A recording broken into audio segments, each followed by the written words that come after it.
Hello, my name is Shauna Carlson, and today I'll be talking about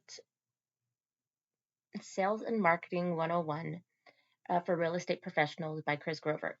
So, in chapter 10, they talk about understanding clients.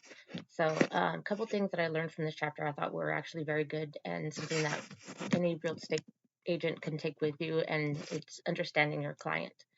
So, concept number one that I learned from this chapter was about generational differences and how they are implied by the real estate agent in order to be able to understand your clients better and be able to, how could I say, be able to get them to sign a contract with you so, you can help them out with their real estate needs.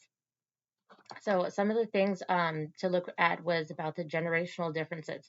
So some of the generational differences are understanding on when the client was born, or roughly around, so you have an understanding of how they are, the way they grew up, and all that stuff. So you know how to be able to approach them and talk to them. So the first group of people from the generations would be the baby. I'm not sorry, not baby, the traditionalists, which are old school, considered old school, and then you got the baby boomers, which are highly social, optimistic, ready to change the world, basically.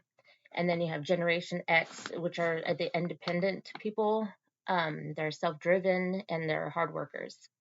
And then you have the millennials. They're highly sorry, highly educated. They achievement oriented and optimistic, and they're very confident. And then after the millennials, then you will have the Generation Z. So Generation Z is anybody who was born that was from 2004 and up. So technically, I mean, I wouldn't really consider them like a part of your clientele because of the fact that they're pretty young. And then the second concept that I learned from this chapter was about the personality traits. So on top of having your generations and how they were born, not sorry, when they were born and how they were raised, basically, you also have their different personality traits. So some of the personality traits would be, or they're considered four personality traits would be the, the people who are driven, they're ambient, or if they're expressive, or if um, they are analytical. So your analytical types are basically the quiet people who are sitting in the back of the room who like to, get their papers and research their own kind of stuff to get a really better understanding of what it is that they're analyzing or, home buying or whatever the case may be. And then the expressive people, they are more so like outgoing, like to talk a lot, and just very enthusiastic. And the drivers, they're very demanding and they like to, make sure that they know everything and they ask a lot of questions and they always want their way, basically. And then you have the ambient type. The ambient type are more shy. They like to avoid conflict at all costs, and they're just very quiet people.